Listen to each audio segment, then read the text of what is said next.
আসসালামু আলাইকুম রহমতুল্লাহি ওয়া বারাকাতুহু। ডিয়ার অডিয়েন্স, লাভলি অডিয়েন্স, কেমন আছেন হাবিবিরা? সবাইকে নতুন একটি ব্লগে স্বাগতম জানাচ্ছি। আজ ঈদের তৃতীয় দিন এবং আজকে আমি যাচ্ছি মানিকগঞ্জের দৌলতপুরের বাঘুটিয়া এলাকায়, চর বাঘুটিয়া এলাকাতে, যেটা ফুললি চরাঞ্চল। সেখানে আজকে আমাদের একটি প্রোগ্রাম সেটেল হয়েছে, সেই প্রোগ্রামে যাচ্ছি এবং যেতে যেতে পথে আপনাদেরকে সবই দেখানোর চেষ্টা করব এবং আমাদের প্রোগ্রামটা ছোট ছোট অংশে ইনশাল্লাহ প্রেজেন্ট করব আপনাদের সামনে। আপনাদের সাপোর্ট চাই, ভালোবাসা চাই। দেখুন,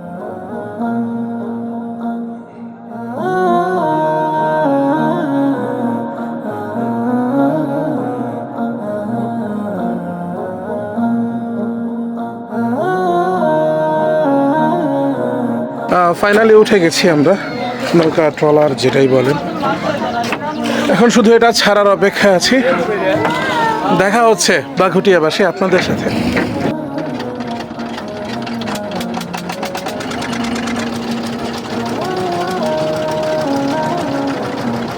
যমুনা নদীর বুক চিরে ছুটে চলছে আজকের ট্রলার আমাদের গন্তব্যস্থল বাঘুটিয়া এলাকা। নদীর বুক চিরে চলা আসলে একটি রোমাঞ্চকর ব্যাপার। সবচেয়ে ইন্টারেস্টিং ব্যাপার যেটা আমার কাছে, সেটা হচ্ছে মাঝিদের রাস্তা চেনার ক্ষমতাটা, যেটা বরাবরই আমাকে মুগ্ধ করে। তারা কিভাবে এই পথটাকে চিনে নিয়ে যায় এবং নিয়ে আসে দিনে এবং রাতে।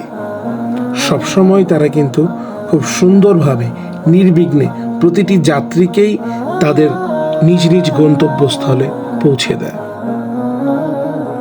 তাদের এই মাইন্ডসেট আপ বরাবরই আমাকে মুগ্ধ করে। সূর্য আস্তে আস্তে পানির সাথে উকি দিচ্ছে, ডুবে যাচ্ছে দিগন্ত ছাড়িয়ে, হারিয়ে যাচ্ছে তার নিজ কক্ষপথে। আমরা ছুটে চলেছি আমাদের গন্তব্যে। অলরেডি আমরা পৌঁছে গেছি বাঘুটিয়া ঘাটে। বাঘুটিয়াবাসী আমরা এসে গেছি। ইনশাল্লাহ দেখা হচ্ছে স্টেজে আফটার মাগরিব।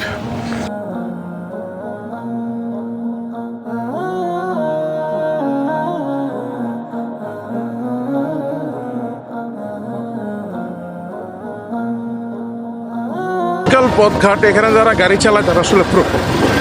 আমি অনেক বছর আগে একবার একটা প্রোগ্রাম আসছিলাম, তখনও দেখেছি, আর আলহামদুলিল্লাহ আজকেও দেখতেছি। এখানকার যে রাস্তাঘাট, এখানে অ্যাকচুয়ালি গাড়ি চালানোটা এত সহজ, সো টাফ, হেভি টাফ অনুতপক্ষে আমাদের জন্য।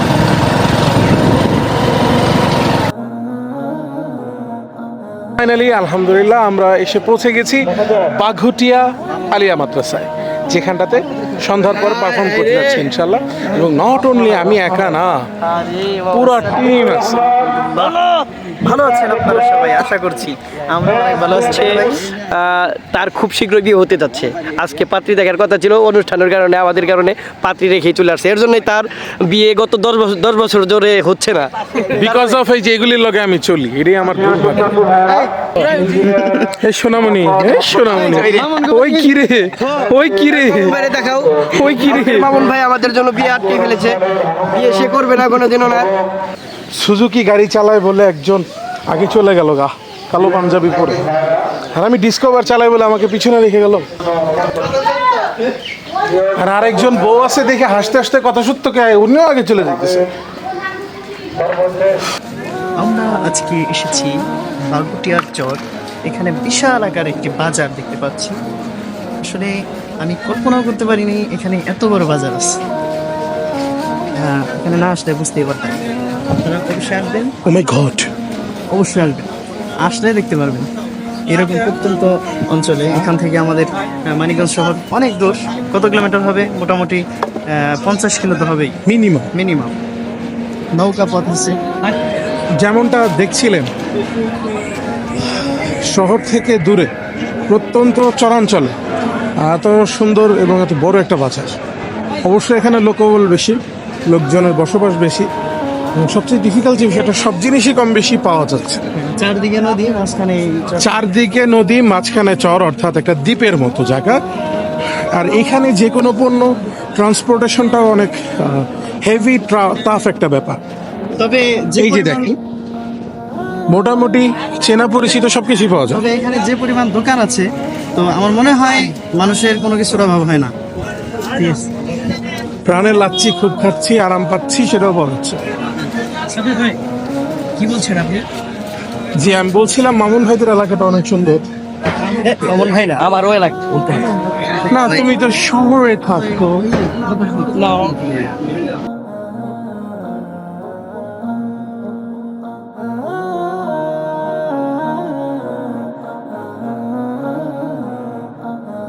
প্রত্যন্ত উচ্চারাঞ্চলের একমাত্র ট্রান্সপোর্টেশন ব্যবস্থা সুপার হেভি হর্স ঘোড়ায় চালিত ঠেলা গাড়ি। হ্যাঁ, এই হচ্ছে আমরা আসসালামু আলাইকুম ওয়া রাহমাতুল্লাহ। এই হচ্ছে আমরা এই অঞ্চলে আসার পর, এই বাজারে ঢোকার পর আমরা বিশ্বাস করতে পারি নাই যে এই মানুষটাকে আমি দেখতে পাবো। আমার বন্ধু ছোটবেলার খুব কাছের মানুষ। ঠিক আছে, আমি আসলে বুঝতে পারি না এখানে আসলে তার দেখাবা। জানতাম না তার বাসা এখানে। বাবা, তোমার নাম কি? আসিম। কি? আসিমুল ইসলাম মাশাআল্লাহ, মাশাআল্লাহ। কান্নাহু আসিম। আমাকে চেনো? এই বাচ্চাটা ফিলিস্তিনের মতো লাগছে। কই চাচ্ছো? ক্যামেরায় তো ফিলিস্তিন ফিলিস্তিন একটা হ্যাঁ, একটা লেবার আসতেছে। বাবা যেমনে পোলায় অমনে ভাব যেমন কিউট। রেদন, তোমাকে কিছু বলতে চাচ্ছি। কই নিয়ে যাও? এদিকটা ঘুরতে ঘুরতে যাই। আচ্ছা, বাই দ্য ওয়ে, আমরা আসছি প্রোগ্রামে, বাট প্রোগ্রামে আসার পর আমাদের যেটা চিরাচরিত অভ্যাস, সেটা হচ্ছে আশেপাশের এলাকা ঘুরে দেখা। তো ভাই করতেছি। হ্যাঁ, এই এলাকার আরেকটা জিনিস আছে, সেটা হচ্ছে বাইক। এটা আমি একটু আগেও বলেছিলাম, এখানকার যারা বাইক ড্রাইভার, এরা ভাই অসাম। একদম সাজেকের ভাই, এখানে খুব সুন্দর। আরিফ ভাই, ভাই আরিফ ভাই, তুমি কি বিষয়টা খেয়াল করছো ভাই? আচ্ছা আচ্ছা, ওটা বাদ দাও। সুন্দর। এখানে আসলে সব থেকে যে গুরুত্বপূর্ণ বিষয় মানুষের, যেটা হলো পেটের ভিতরে যে বিপদ আইসা পড়ে অনেক সময়, সেটা ডেলিভারি করার জন্য জিনিসটা সেটা এখানে আছে। এটা ভিডিও করো না, মানুষ এটা ব্লার করে দেবো। আচ্ছা আচ্ছা আচ্ছা, বলতে চাচ্ছিলাম সেটা হচ্ছে আমাদের পিছন সাইডে অনেক সুন্দর একটি রাস্তা গ্রামের ভিতর দিয়ে, আর পাশে আছে ধান ক্ষেত। ওই দিকটায় দেখতে পাচ্ছেন কি আছে, ওই মধু আছে। না, ওই মধু না, সুন্দর বছর বলে ফেলছি। সুন্দরবনের সুন্দরী গাছও এখানে দু একটা থাকতে পারে। থাকতে পারে। আর এই যে রাস্তাটা দেখতে পাচ্ছেন, বিশাল আকারের, এটা দিয়ে কিন্তু ওবায়দুল কাদের আসার কথা ছিল। আজকে আসার কথা ছিল সম্ভবত, তাই না? তবে না এসে হয়েছে কি, জুলহাস ভাইয়ের প্লেন এখান দিয়ে উড়িয়ে ফেলেছে। আপনারা অনেকে হয়তো বা খেয়াল করেছেন, দেখেছেন যে মানিকগঞ্জের একটা ছেলে, প্রত্যন্ত গ্রাম অঞ্চলের একটা ছেলে, সে ইউটিউব দেখে কোনো রকম কারিগরি হেল্প ছাড়া সে একটা বিমান তৈরি করেছে এবং সেটাকে সে ফ্লাই করেছে। সেটাও কিন্তু এখান থেকে খুব একটা দূরে না। তবে আজকে সময় খুবই কম, এই জন্য আমরা সেখানে যেতে পারছি না। এই জন্য সরি, ভিডিও ডাউনলোড করে চুরি করে কেটে লাগিয়ে দিবেন। কপিরাইট কিন্তু দিবেন না, আমি বলেই দিছি। ভিডিও ডাউনলোড করে চুরি করে কেটে দিয়ে দিবেন। কেউ যদি কপিরাইট দেন, তার খবর আছে। আমরা আপনাকে কেচি রাইট দিতে বাধ্য হব। অনেক সুন্দর বাতাস, ওদিকে গাছের ওদিকে ধরুন, দেখুন কত সুন্দর বাতাস। আসলে আল্লাহর ইশারা ছাড়া একটা গাছের পাতাও নড়ে না, এটা আপনারা দেখতেই পেলেন। এতক্ষণ একটা গাছের পাতাও নড়ছিল না, একটি পাতাও নড়াচড়া করছিল না। তো আল্লাহরই ইচ্ছায় এখন পুরো গাছটাই ভাবে দুলছে। বাতাস অ্যাকচুয়াল কথা হচ্ছে, যেটা অনেকক্ষণ ধরে বলার চেষ্টা করতেছি, আমরা এখানে করতেছি ব্লগ ভিডিও, বাট পাবলিকের যে লুকিং, ভাই মনে হচ্ছে এখানে পরিমণির সিনেমার শুটিং হচ্ছে। It's selfie time, okay? So জানি না কি দেখছেন আপনারা, আমিও জানি না, আমি ধরে রাখছি ভাই। সো অন্ধকার হয়ে আসছে, অন্ধকার মানেই ভিডিওতে সমস্যা। একটা ইন্টারেস্টিং ব্যাপার, এইখানে বাইকটি বেচা কেনা হচ্ছিল, কিন্তু তারা আমাদেরকে ভিডিও করতে দেখে একটু বিচলিত হয়ে গেছে। আমরা ধারণা করছি এটা হয়তো বা চোরাই মাল হতে পারে। ঘোড়ার গাড়ির মিষ্টি আওয়াজটা খুবই আকৃষ্ট করেছিল আমাকে। জানি না কেমন লেগেছে আপনাদের কাছে।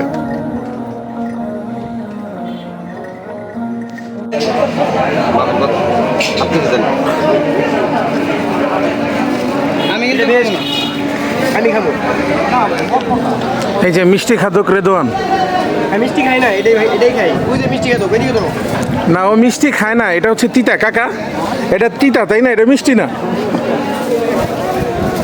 ওফ, সেই একটা চেহারা। Thank you. আমার দিকে আর ধরো না, আমার বাবা। আমি মিষ্টি খাই না, আমি একদম পছন্দ করি না। জনগণকে কি বলে দিব? বলে দাও, আমি মিষ্টি একদম পছন্দ করি না। তোমার যে ভিতরে ভিজে গেছে এটা কি বলে দিব? জাযাকাল্লাহ, শুকরিয়া। আমাদের মামুন ভাই আমাকে গিফট করেছে, সেজন্য খুব খুব শুকরিয়া। মানে তুমি তো মিষ্টি খাও না, গিফট করলে খাও আর কি। গিফট করলেও খাই না, তাহলে এটা কি করবো? মানুষ দিলে খাই। আচ্ছা, গিফট কি তাহলে শত্রুরা করে? নতুন একটা থিওরির সাথে পরিচিত হলো। ভাই যাবে, আপনাদের কাছে ব্লগটা কেমন লাগতেছে জানাবেন। কিছু দূর যেতে না যেতেই আরও একটা ঘোড়ার গাড়ির সাথে দেখা হয়ে গেল। তবে এবারকার ঘোড়াটা ছিল একটু ডিজাইনেবল, কিন্তু সেই রাস্তা পারাপারের ক্ষেত্রে জায়গাটি অনেক সরু হওয়ায় তার যেতে কষ্ট হচ্ছিল। বিয়ের গায়ে হলুদের সামগ্রী থেকে শুরু করে এই যে এত খাওয়া যাবো না, এত খেলে সমস্যা হবে। ভাই বিশ্বাস করেন, এই 2 লিটার কেউ খেয়ে পারবো না। আমি 1 লিটার নিয়ে আমরা 7 জন খেয়ে পারি নাই, বুঝলেন না? একটা নেন। ও 1 লিটার নিয়ে 7 জন খেতে পারে না, বাট জিলাপি 1 কেজি একাই বসা যায়। না না, এটা অসম্ভব। এটা হাতে হোয়াট ইজ দিস? হাইয়া আলাস সালাহ। এটা কি মসজিদে দিবি নাকি? না, তাহলে হাইয়া আলাস সালাহ আসলে কোথায়? আসলে এটা আমার বইয়ের জন্য। মানে তোর বউ এত মিষ্টি খোর। আজান দিয়ে দিছে, আমরা আমাদের চলে যাব ইনশাল্লাহ। দেখা হচ্ছে পরবর্তী সেকশন, অর্থাৎ ডিরেক্ট প্রোগ্রাম থেকে। ভালো থাকেন, সুস্থ থাকেন, দেখে থাকেন। रात सुहानी किसने दी, कोई बताए दरियाओं को, ऐसी रवानी किसने दी, नन्हे मुन्ने पौधों को गुलशन में जवानी किसने दी, वो एक था कुदरत भी एक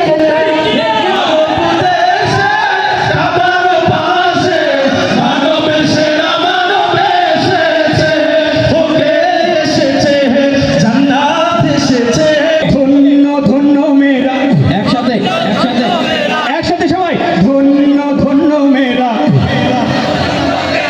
আবার একসাথে, ধন্য ধন্য মেয়েরা, ধন্য ধন্য মেয়েরা, সিলসিলা এলো দিল্লিতে, নিজামুদ্দিন আউলিয়া এলো দিল্লিতে, নিজামুদ্দিন আউলিয়া। স্বপ্নে স্বপ্নে দেখি আসিল এক বুজুর্গান, রাস্তার মাঝে কত লোকে করিতেছে সন্ধান, করিতেছে সন্ধান। স্বপ্নে স্বপ্নে দেখি আসিল এক বুজুর্গান, রাস্তার মাঝে কত লোকে করিতেছে সন্ধান, করিতেছে সন্ধান। মধুর নামটি মিটায় কত সরজালা, গলতে পড়ো ও নামের মালা, ও মধুর নামটি মিটায় কত সরজালা, গলতে পড়ো ও নামের মালা।